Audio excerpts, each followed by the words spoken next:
Ave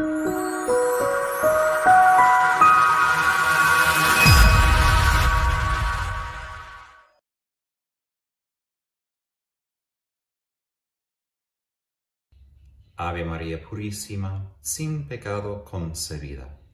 Hoy seguimos nuestro estudio del libro de Apocalipsis, comenzando con capítulo 4. Pero siempre comenzamos con la oración.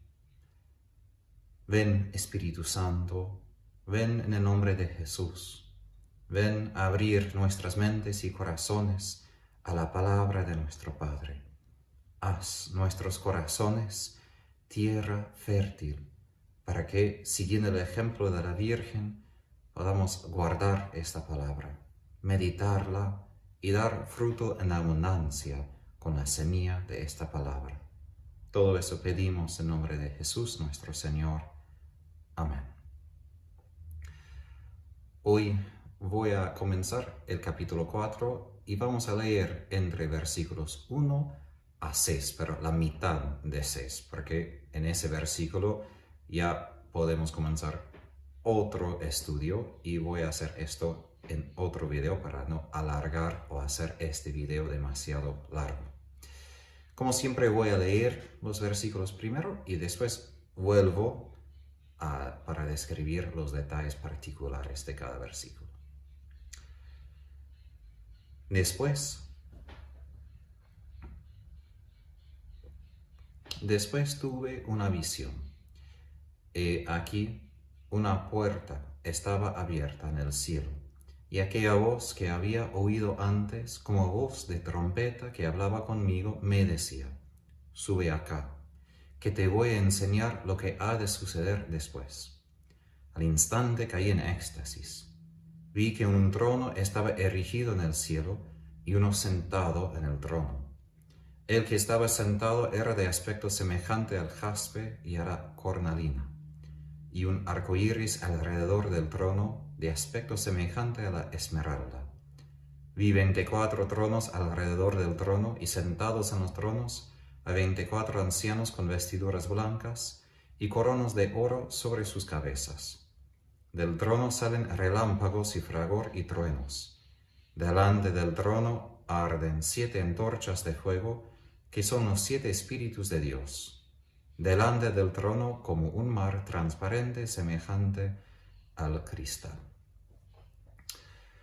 Antes de comentar particularmente sobre cada versículo, estamos ya en un momento de cambio en todo el libro.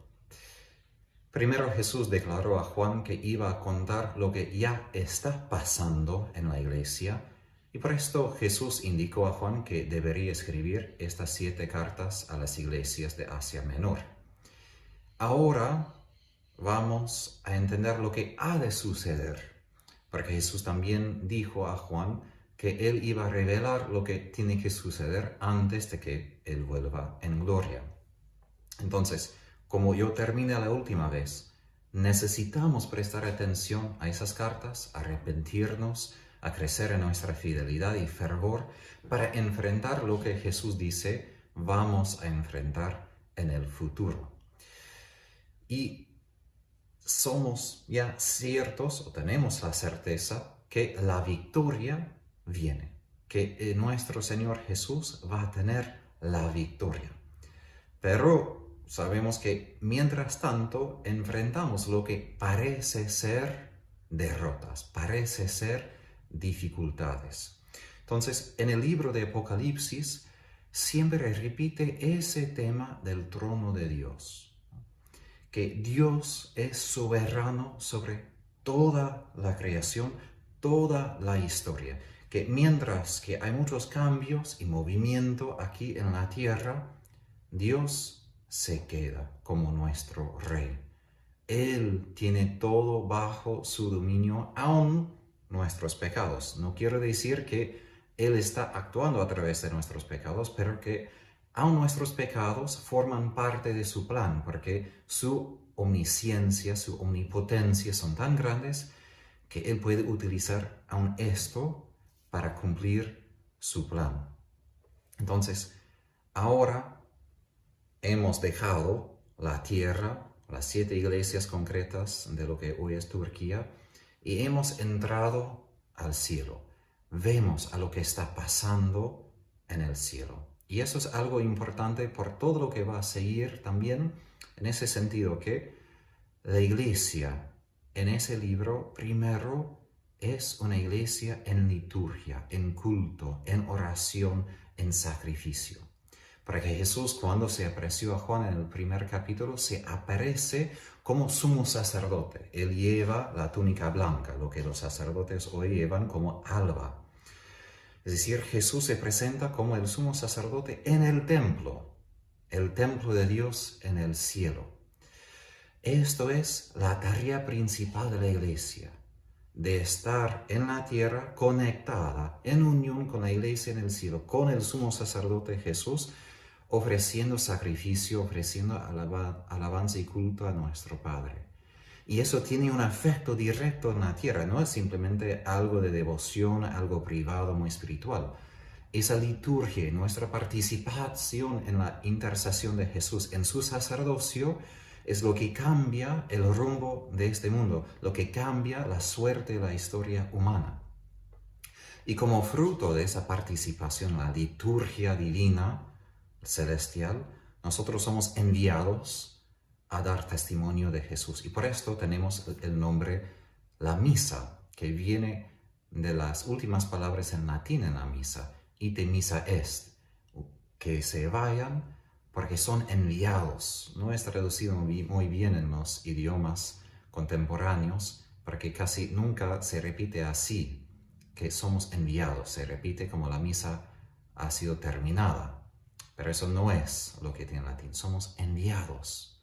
Es decir, como el Catecismo del Concilio Vaticano II enseña, la Eucaristía está al origen de la vida de la Iglesia, de ahí brota todo lo que la Iglesia puede hacer, todo nuestro testimonio, obras de caridad, todo, y todo esto debe llevarnos de vuelta a Jesús en la Eucaristía. ¿Por qué? Porque al fin de cuentas estamos en el rumbo hacia el cielo, y todo lo que hacemos en la tierra es una participación en lo que vamos a tener en el cielo, en este culto y alabanza de Dios en el cielo.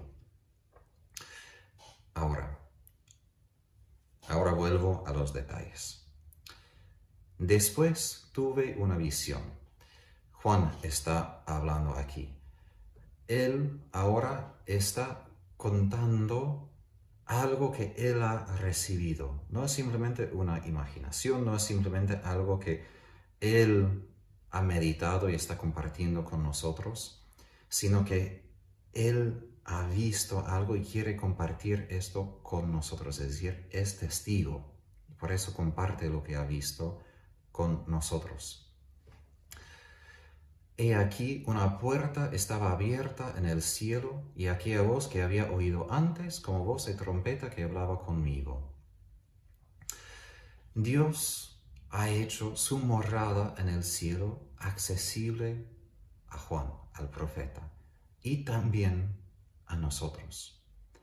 Esto quizás para nosotros es algo ya muy normal, pero hay que recordar que el sumo sacerdote solo podría entrar al Santo de los Santos una vez al año, y que antes de Jesús el cielo estaba cerrado, nadie pudo entrar al cielo. Pero ahora, a causa de Jesús, el cielo está abierto, no solo a Juan, sino a todos nosotros. Y a la vez que Juan ve esto con sus ojos, escucha con sus oídos esta voz que había escuchado antes. Y es la voz del Señor resucitado, del Señor que tiene voz como trompeta, es decir, de poder. Y Jesús que dice, sube acá, que te voy a enseñar lo que ha de suceder después.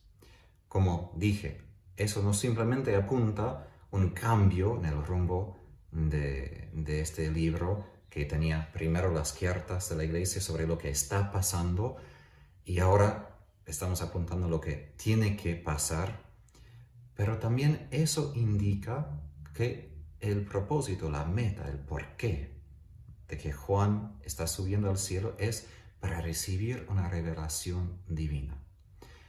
Y el contenido de esa revelación es en el libro que Juan va a ver en el capítulo que viene, el 5º capítulo. Pero los contenidos de este libro no vamos a escuchar hasta capítulo 10. En todo esto, ¿por qué eso es importante?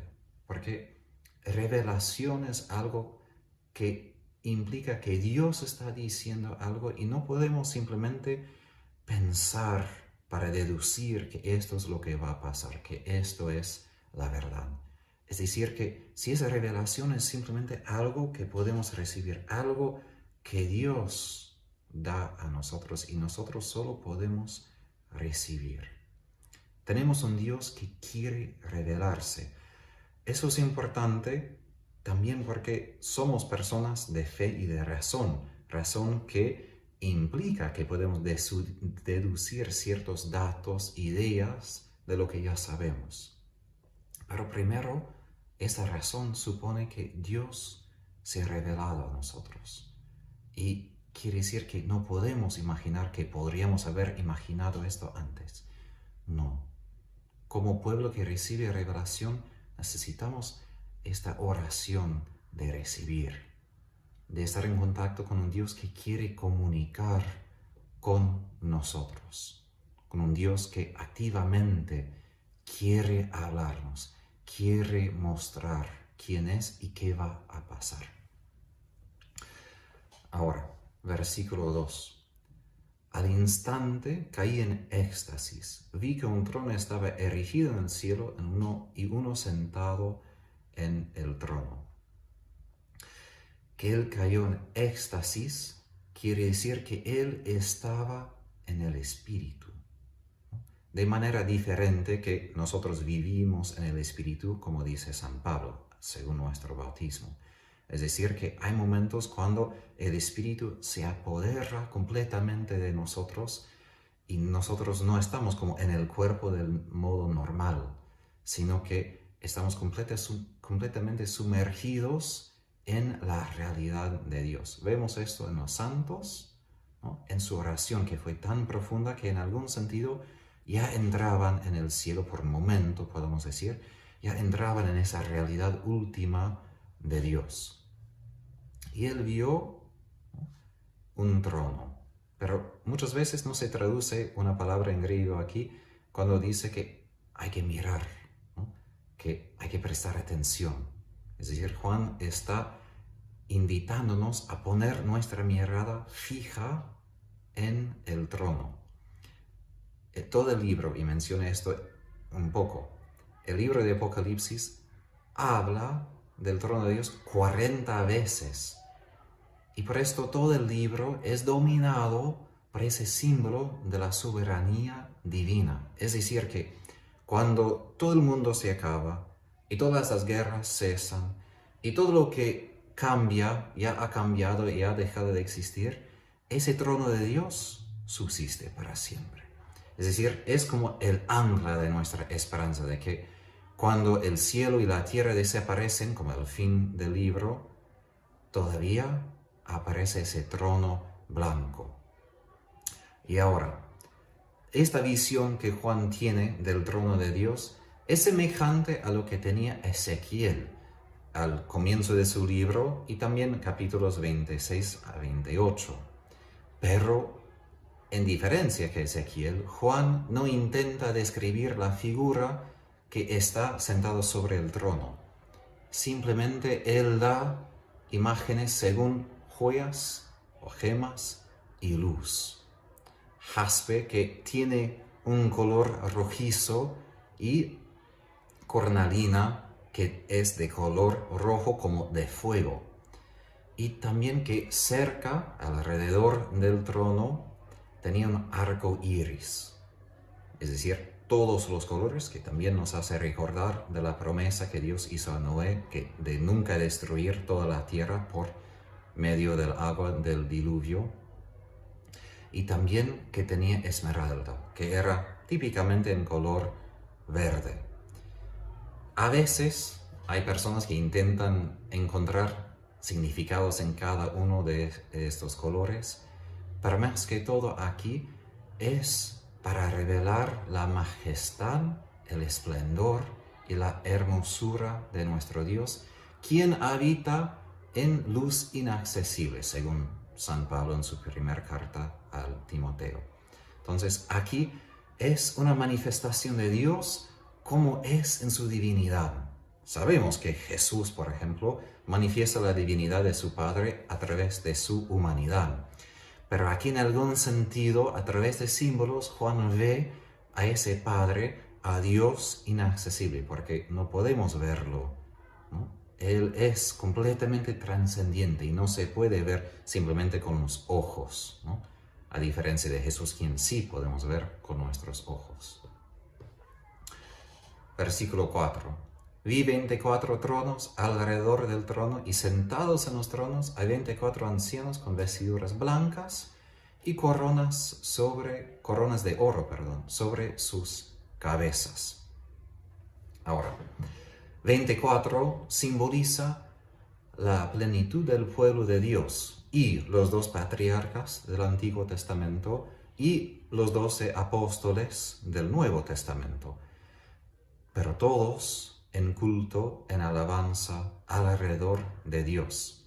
Ahora, que ellos son ancianos quiere decir que probablemente son humanos. Hay padres de la iglesia que hablan de ellos como ángeles, pero en griego la palabra es presbíteros, que técnicamente refiere a los sacerdotes. De esto tenemos sacerdotes como yo. En griego seríamos presbítero. Entonces, aquí probablemente simboliza la plenitud de este pueblo de Dios que ofrece alabanza y culto de Dios. Porque Pedro en su primera carta habla de nosotros como una raza sacerdotal, un pueblo sacerdotal. Porque la vocación de Israel era esto, para que todo el pueblo sea un pueblo de sacerdotes. Y de hecho, cuando esos ancianos alaban a Dios, tiene alabanzas con antífonas, ofrecen las oraciones del pueblo de Dios en la tierra como incienso.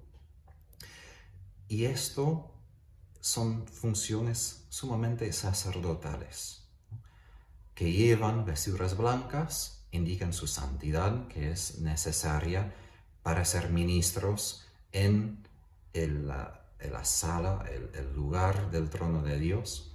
Las coronas de oro, como sus tronos, indican que comparten en el reinado de Dios, en su realeza, como los mártires de los santos luego en capítulo 20 de ese libro de Apocalipsis. Entonces, esos ancianos son símbolos de esta dignidad que Cristo ha dado al pueblo de Dios, como un reino y una nación de sacerdotes para su Dios y Padre. Y esto ya Jesús había dicho en el primer capítulo, versículo 6. Entonces, aquí tenemos a la iglesia del cielo, a lo que vamos a hacer en el cielo. Y nuestra liturgia en la tierra debe reflejar eso, debe en algún sentido participar en lo que ellos están haciendo. Y hay una cosa para recordar aquí, y es que por el bautismo todos somos sacerdotes. De manera diferente que yo soy sacerdote ordenado. Pero por el bautismo todos participamos en el sacerdocio de Jesús, de ofrecer oraciones, de estar en la presencia de Dios, de ofrecer sacrificios. Todos debemos vivir como sacerdotes en ese sentido, de ofrecer las penas y dificultades de cada día, y por eso la práctica antigua en la iglesia de comenzar el día con acto de ofrecimiento de todo lo que vamos a hacer o vamos a sufrir en el día. Porque a través de Jesús todos somos esa nación de sacerdotes frente de nuestro Dios. Versículo 5. Del trono salen relámpagos y fragor y truenos. Delante del trono arden 7 antorchas de fuego, que son los 7 espíritus de Dios. Ahora, que hay relámpagos, que hay trueno, hace recordar la grandeza, la majestad de nuestro Dios.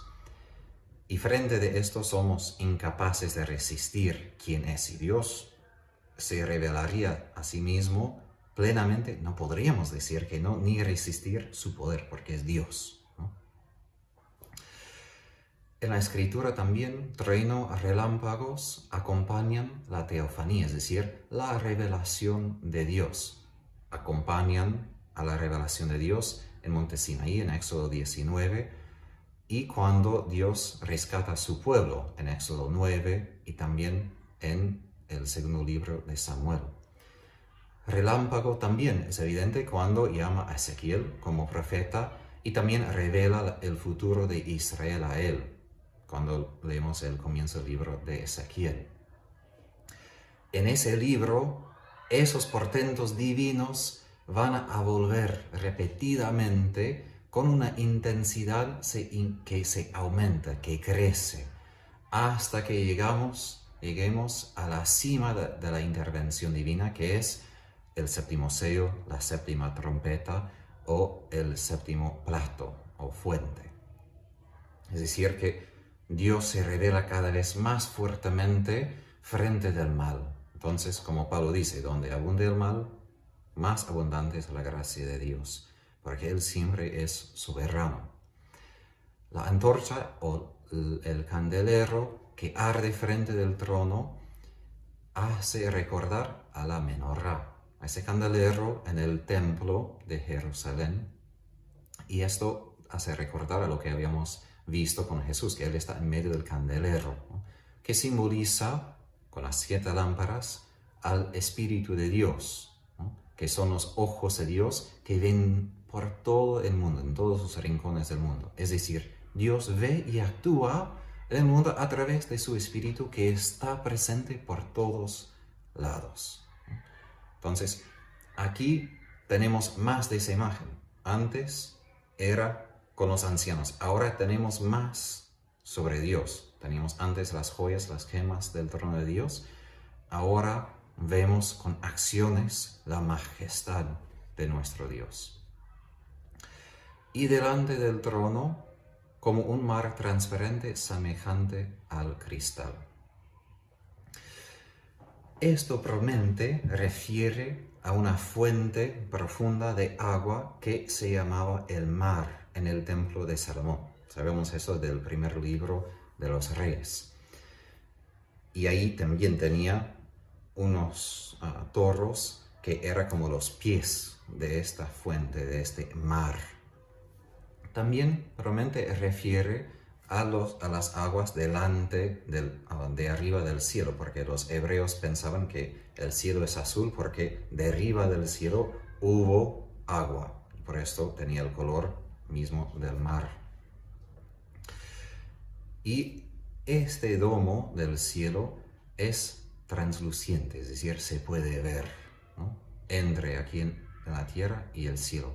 Pero que también habla que es transparente, quiere decir que Dios tiene su dominio sobre el mar. Porque en la idea judía, el mar pues es el lugar del mal. Es el lugar del dominio del enemigo, de Satanás. Que Dios ve donde nosotros no podemos ver a causa de la profundidad del mar, quiere decir que todo está abierto a su reinado, todo está abierto a su soberanía, que nada escapa su plan. Entonces, aquí estamos frente de una visión que debe evocar el sentido de ser maravillados frente a Dios, que quedemos asombrados frente a la majestad de Dios. Eso ayuda a nosotros, como lectores de ese libro, que es un momento de revelación, como lo que tenía Moisés en Sinaí, los ancianos de Israel en Sinaí, Ezequiel, Isaías y los otros profetas. Porque Juan y nosotros a través de él estamos mirando justamente en el trono de Dios. Y como he dicho, esto es como nuestra ancla. Porque vamos a ver cosas muy feas, vamos a escuchar de terremotos, de catástrofes, del fin del mundo, de la bestia, de muchas cosas feas. Y eso no simplemente es una descripción linda de cómo se ve Dios. Esto es Dios diciéndonos, hay que enfocarnos aquí.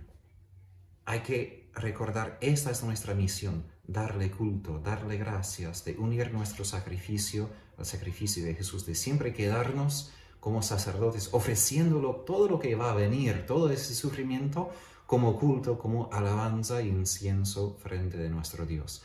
Y que en medio de todo lo que es feo, hay aquí lo que es hermoso. Dios, su trono, que se queda, que no se mueve, que no se cambia. Y esto es algo que necesitamos grabar, porque tenemos acceso a esto a través de Jesús, dice Hebreos, que podemos acudir a ese trono con confianza cuando estemos con necesidad. Y vamos a estar en necesidad. En los capítulos que vienen, vamos a estar en mucha necesidad de ayuda, misericordia, de compasión. Y tenemos ese derecho, ese privilegio de justamente ir directamente ahí, de participar en todo esto y estar cerca de nuestro Dios. Y si hacemos esto, vamos a ser victoriosos. Entonces, les invito que tomen un tiempo de meditar, de imaginar cómo sería ver lo que Juan vio, de poner el ancla de su corazón, la esperanza que necesitamos justamente ahí, porque es ahí donde está Jesús y ahí donde Él nos arrastra, Él nos lleva para que podamos estar con Él. Y también al fin de recordar que cada vez que vamos a misa, estamos participando en algún sentido en lo que vemos aquí. Quizás nuestros templos, nuestras misas no son tan lindas, tan majestuosos, pero justamente como este mar refiere al mar en el templo de Salomón, es decir, hay algo de semejanza entre lo que está en el templo en la tierra y en el templo en el cielo. Lo mismo, lo que celebramos en la liturgia debe abrir para nosotros el cielo. Y por esto vamos a la misa. Porque ya es el futuro que viene aquí a la tierra, que en medio de lo que es difícil, ya viene el cielo a través de Jesús, a través de la misa.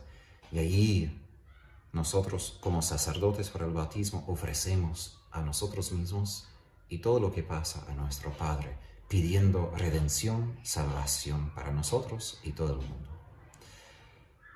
Que el Señor Jesús nos bendiga, nos llene de su Espíritu, para que quedemos en esa actitud de oración, de alabanza, para prepararnos por lo que tiene que venir. Y que el Señor Jesús los bendiga y los guarde, en el nombre del Padre, y del Hijo, del Espíritu Santo. Amén.